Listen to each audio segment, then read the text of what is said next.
Oke, jadi hari ini mau wawancara Master Lutfi di kantin GKUB Timur. Iya, mau perkenalan diri dulu dari kami atau Master? Dari kalian dulu ya. Aku mau minta formatnya nama, NIM, terus hobi, sama asal, kemudian ketakutan terbesar. Ketakutan terbesar. Nama Joanna Desideria Putri, dipanggilnya Joan, NIM Athena 002. Terus hobinya main alat musik, asalnya dari Bandung. Terus ketakutan terbesar, gak bisa jadi orang yang bermanfaat. Main alat musiknya apa tuh? Ada beberapa sih sebenarnya. Oh, yang jago banget. Enggak jago. Oh, nggak standar. Ya apa tuh? Gitar, drum. Paling sering gitar karena paling gampang. Oh, ntar join Lightspeed ya. Gak bisa janji. Oh. Oke, aku Haleda Srasabita Dani, biasa dipanggil Haleda. Athena 015, asalnya dari Cibubur. Terus hobinya kadang main badminton, kadang nonton film. Terus ketakutan terbesarnya gak bisa jadi orang sukses. Aku Nabila, Athena 006 dari Bandung. Terus hobinya naik sepeda. Ketakutan terbesarnya nggak bikin bahagia mama papa. Oke, perkenalkan aku Raditya Pratama Nugroho, biasa dipanggil Radit. Athena 079, aku asal dari Tangerang Selatan dan ketakutan terbesar adalah kalau aku harus menjalani hidup ini secara sendirian. Hobinya apa tadi? Oh, hobi sekarang aku suka main drum. Oh. Gila, drum. Oke, boleh sekarang dari kakak mungkin. Kalian ada format gitu nggak? Samain deh. Oh, samain. Boleh deh. Nggak ada format tambahan. Juga ada jabatan di KMPN. Udah itu doang. Enggak, nama. Sama 2 kata lucu. Boleh sih 2 kata lucu boleh. Apa aja berarti? Bentar, aku mikir dulu. Ya. Kalau gak ketawa. Oh, nggak jadi, nggak berani gua. Oke. Perkenalkan, nama gua Muhammad Lutfi Jamaluddin, bisa dipanggil Lutfi atau Jamek. Artemis 056. Kemudian, bentar, 056 tuh siapa di kalian? Oh iya, benar. Terus, apa lagi tadi? Hobi gue sekarang itu apa ya? Gue juga bingung sih, hobi gue sekarang apa ya? Bengong sih paling. Enggak. Bengong itu termasuk hobi nggak ya? Nggak, apa ya? Dengerin musik sih paling. Dengerin musik sambil menikmati alam lah. Ya. Musiknya. Musik gue banyak sebenarnya. Cuman sekarang lagi suka denger emo rock sama Japanese City Pop tahun 80 70-an itu. Nah, itu. Terus apa lagi? Asal dari mana? Asal dari Pekalongan. Ada yang tahu Pekalongan? Tahu. Di mana tuh? Pernah dengar. Nah, benar. Wah, dia pintar nih, tahu semua. Ya. Apa namanya? Apalagi tadi? Ketakutan terbesar. Nggak bisa living life at its fullest. Nah, itu. Terus apa lagi? Jabatan. Ya, sekarang jadi staf PSDA sama jadi Kabid Inovasi di Aruna. Oke, ada yang mau tanya dulu? Dari siapa dulu? Boleh. Dari Jo. Oke. Lah. Ya udah deh, pertanyaan paling gampang, kenapa mau kontribusi lebih di KMPN? Apakah ada kayak alasan khusus atau misalnya kayak dapat sesuatu atau emang dari awal pengen aktif di KMPN atau ada turning point-nya gitu? Bentar. Aktif lebih itu gimana? Maksudnya kayak ya kontribusi lebih ya sebagai staff atau sebagai apapun lah, nggak cuma yang kayak berhimpun, masuk himpunan aja. Oh iya, oke. Oke, jadi awalnya itu gua tuh bokur dulu pas TPB. Jujur. Ini gua beneran bokur nih di TPB. Beneran, ya gitulah. Terus gue nggak punya teman pas di FTMD dan teman gue kebanyakan bukan dari FTMD. Terus akhirnya gue lebih suka main ke pusat, ya entah kemanitiaan ataupun kayak kayak komunitas atau acara-acara apa di pusat gitu. Gue suka ambil peran di sana biasanya. Tetapi setelah join di KMPN, itu kayak gue merasa kebutuhan gue udah terpenuhi di KMPN gitu. Ya, dan kayak gue bisa gue bisa mengaktualisasikan diri gue di KMPN. Orang ada yang deket dan kayak ada yang istilahnya kalau di KMPN kan orang-orang pada kesekre gitu kan ya. Terus gue kalau misalkan lagi istirahat atau mungkin kayak lagi mau ke kampus mau belajar gitu, gue kebanyakan kesekre. Nah, otomatis kayak gue ketemu orang-orang itu terus gitu. Ya udah, daripada kayak gue capek-capek ke pusat terus, ya udah gue ke KMPN aja. Itu salah satunya sebenarnya. Cuman ada banyak faktor lainnya. Tuh. Itu sih Joan. Iya, panggilnya Joan. Oke, kalau dari aku kan kalau KMPN itu sebagai himpunan berarti harus kayak memberikan manfaat lah ya bagi selain mahasiswanya juga ke masyarakat di sekitarnya. Kalau Master sebagai anggota KMPN udah melakukan kontribusi apa aja buat masyarakat di sekitar itu? Oke. Masyarakat sekitar ini menarik nih.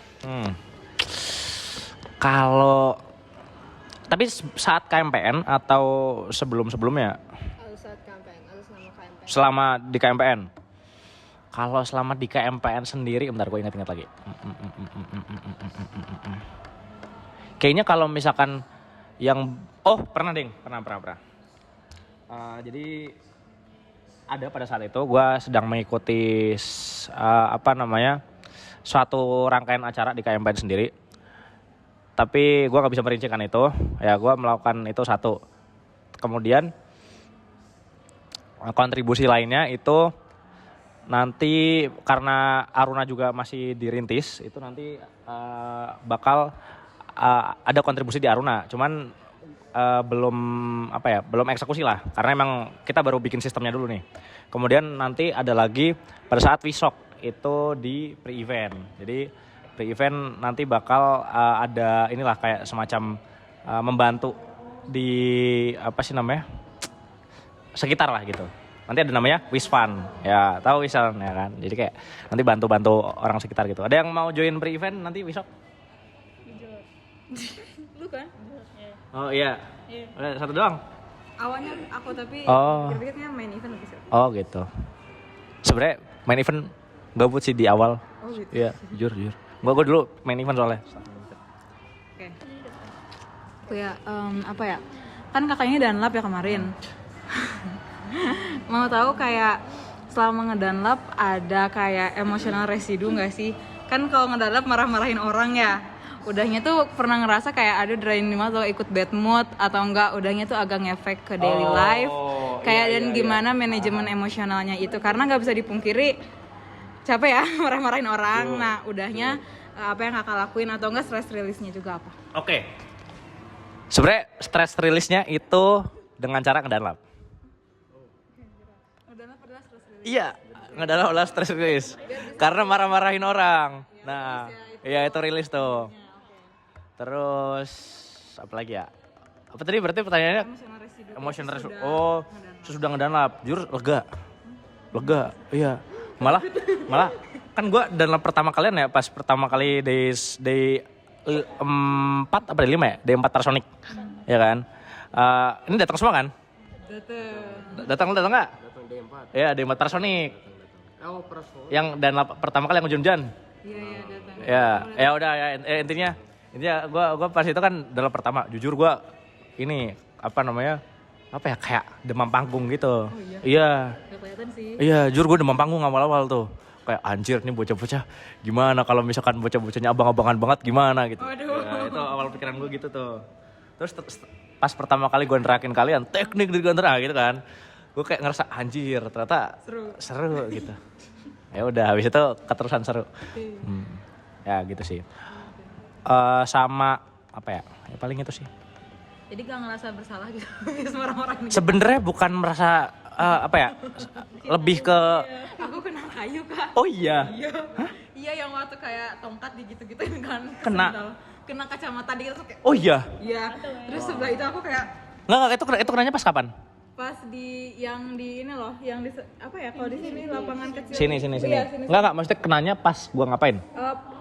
Pas lagi ini nanya-nanya apa ya? Enggak, pas gua ngapain? Apa Pas lagi ini? Enggak. Kan kakak tuh kayak gabut apa tuh nunggu orang ngejawab. Iya, jujur. Akhirnya tuh digini-giniin ke sepatu kakak ke bawah. Nah, kan ada serpihannya. Itu kena dikit. Gininya kena Enggak, serpihannya. serpihannya. Cat gitu. Iya, tahu. Maksudnya kayak pas gua gini kena, bukan pas segini. Enggak. Oh. Pas gimana ya? Pokoknya pas ke bawah deh. Enggak, soalnya kan ada pada saat gue emang mukulin ke bawah biar patah. Iya, Tapi patah. tapi gue ke arah sana dan gue rasa pada saat itu nggak kena. Iya, tahu ngerti. Iya, Tapi iya kan? kakak kayaknya sempet ke sepatu kakak Ian dan nggak sengaja ikut patah sih kayaknya. Oh iya, Nah, yaudah, gue minta maaf ya, minta maaf. Gak apa-apa sih. Enggak, minta maaf. Jadi lucu aja, Ya, soalnya minta kakak maaf. kayak mundur, bukan ngata. Enggak, tapi kena sampai. Kacamata doang sedikit, enggak kena kulit atau kena apa. Oh iya. Cuman kaget aja Oh iya. kan Yaudah, lagi yaudah. intens ya. Oke. Terus kena jadi tek gitu. Oke, yaudah. Tapi aman kok, aman. Cuman ingat doang. Gue agak bersalah nih. Enggak aman.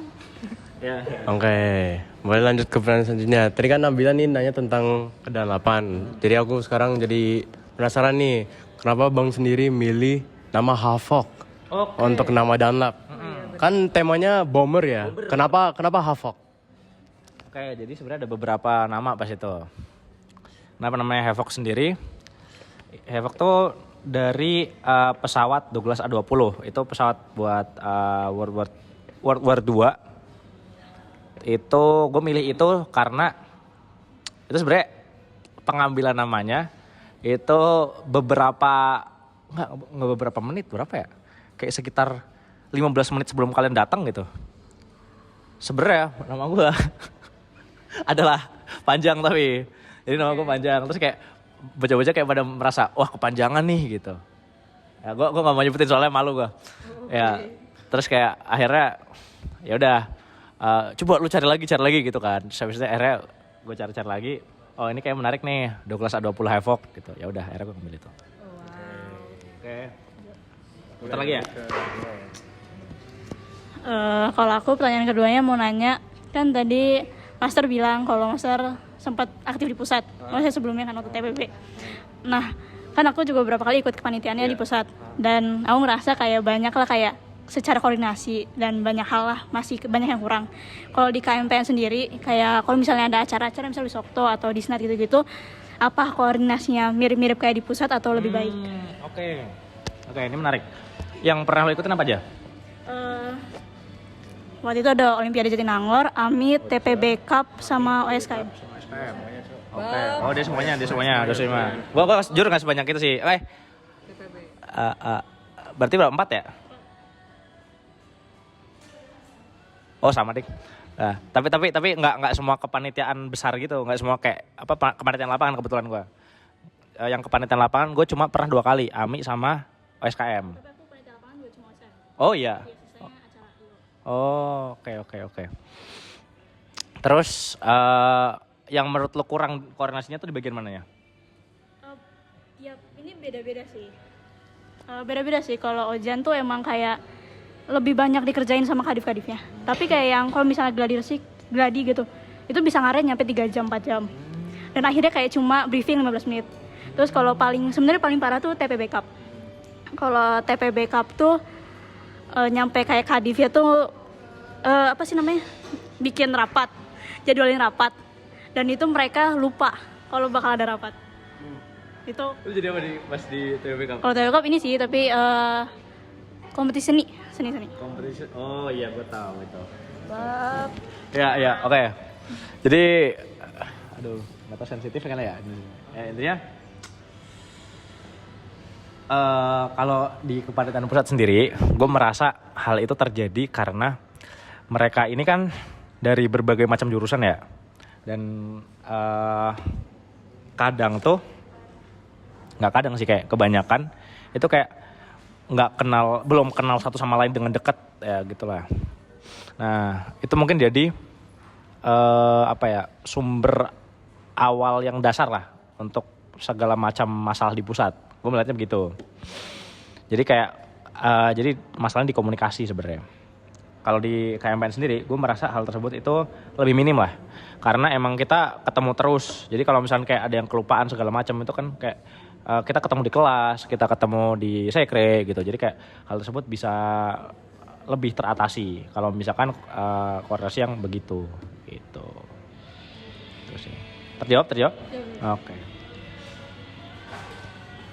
Oke, kalau dari aku mungkin menurut Master Lutfi sendiri, apakah KMPN sendiri itu udah jadi himpunan yang ideal buat mahasiswa-mahasiswanya?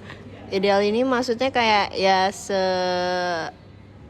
sepemahaman Master Lutfi sendiri, kayak misalkan menurut Master Lutfi himpunan yang ideal ini udah kayak gini, dan apakah KMPN udah mencapai target itu, dan kalaupun belum, apa yang diharapin Master Lutfi di kepengurusan selanjutnya, yang dimana pasti angkatan Master Lutfi yang kayak bakal apa ya, yang misal ya in charge-nya.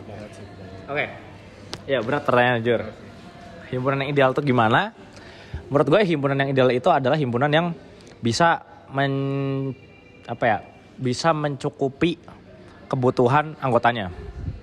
Itu himpunan sebenarnya ada banyak hal yang bisa menyebabkan himpunan tersebut ideal. Cuman salah satunya kebutuhan anggotanya tuh tercapai lah gitu. Nah kalau gue lihat di KMPN sendiri dengan misalkan parameter parameter yang kebutuhannya tercukupi, itu menurut gue sudah cukup ideal, akan tetapi belum maksimal, bisa ditingkatkan. Nah kenapa gue bisa bilang gitu? Karena gue lihat sendiri bocahan KMPN itu kebanyakan tuh kayak itu angkatan gue itu mereka lebih suka lebih suka fokus akademik banget, kayak nggak terlalu mau berhimpun nggak mau jadi abang-abangan banget lah, jarang yang mau jadi abang-abangan banget gitu. Nah kalau misalkan kebutuhan mereka terpenuhi dengan acara-acara yang misalkan kayak seminar, atau mungkin kayak nanti ada namanya, gue lupa lagi namanya apa. Dia kayak penjelasan tentang TA angkatan yang udah mau lulus. Nanti harusnya kalian dapat. Nggak tahu kalau misalkan kepengurusan sekarang ada acara begitu lagi ya, nggak tahu ya gue. Itu ya acara-acara begitulah. Atau mungkin drive akademik itu kan udah mencukupi kebutuhan mereka. Jadi hal tersebut itu menurut gue udah cukup. Cuman yang bisa ditingkatkan lagi itu adalah beberapa orang yang gue tahu itu kayak merasa dia itu merasa nggak tepat di KMPN. Sebenarnya alasannya banyak. Cuman karena masih ada orang-orang begitu, gue rasa hal tersebut masih bisa ditingkatkan dengan kebijakan atau mungkin kayak approach yang tertentu di KMPN sendiri itu. Tapi sebenarnya kalau misalkan ngomongin himpunan yang ideal tuh gimana, gue ada beberapa parameter lain. Cuman karena waktunya mungkin takut kepanjangan, ya itu aja satu dulu. Masih gue lanjut nggak bang? Aku simpet aja sih, tadi kan sempat mention kalau anak-anak KMPN ini lebih suka akademically ya. Kalau kakak sendiri gimana sih caranya istilahnya negotiate the tension gitu between kesibukan di KMPN sama akademik? Oke. Sebenarnya kalau gue sendiri jujur semester kemarin gue merasa sangat hancur. Ya, gue merasa kayak kehidupan akademik gue nggak kepegang lah. Dan itu sebenarnya karena ada masalah eksternal. Cuman akhirnya karena akademik gue nggak kepegang, akhirnya ada beberapa hal yang harusnya gue lakukan itu juga jadinya nggak selancar itu, nggak semulus itu gitu. Nah menurut gue hal tersebut tuh berkesinambungan. Jadi kalau misalkan lo mau produktif itu jangan istilahnya kayak sebenarnya ada sih orang yang kayak cuman mau fokus di akademik doang, dan itu it's okay kalau misalkan mereka butuhnya itu dan mereka nyaman dengan itu, nggak apa-apa. Cuman kalau misalkan lo juga mau berorganisasi juga itu selain produktif di di akademik, lo juga harus bisa harus apa sih namanya? Apa tadi gue ngomong apa tadi? Katanya? Harus ini selain di akademik. Iya, katanya apa tadi? Produktif ya. Oh, oke. Ya, kalau lo mau produktif di akademik, lo juga produktif di himpunan. Kalau misalkan emang lo memegang tanggung jawab tertentu. Soalnya kalau misalkan salah satu tanggung jawab lo nggak kepegang, lo ntar bakal, kalau gue merasa kayak bakal males ngerjain yang lain gitu. Jadi kayak lebih baik niat sekalian atau nggak sekalian gitu. Kalau gue gitu. Ya, kalau gue emang orang begitu. Jadi kayak itu juga bisa dibilang minusnya juga sih. Soalnya kayak kalau misalkan gue satu nggak workout gitu, kayak ya udah gue nggak malas semuanya gitu. Nah, strategi yang gue bikin untuk semester sekarang itu adalah dengan cara ini, gue pegang akademik gue dulu, sehingga tanggung jawab gue selanjutnya itu bakal jalan sendiri gitu. Ya gitu sih. Oke, kan tadi udah ada pertanyaan nih dari Haleda sama Nabila untuk bisa dibilang apa ya, kekurangan di KMPN. Nah, kalau dari Bang Lutfi sendiri nih, secara general harapan di masa depan untuk KMPN itu apa aja? Secara general. Oke, secara general ya.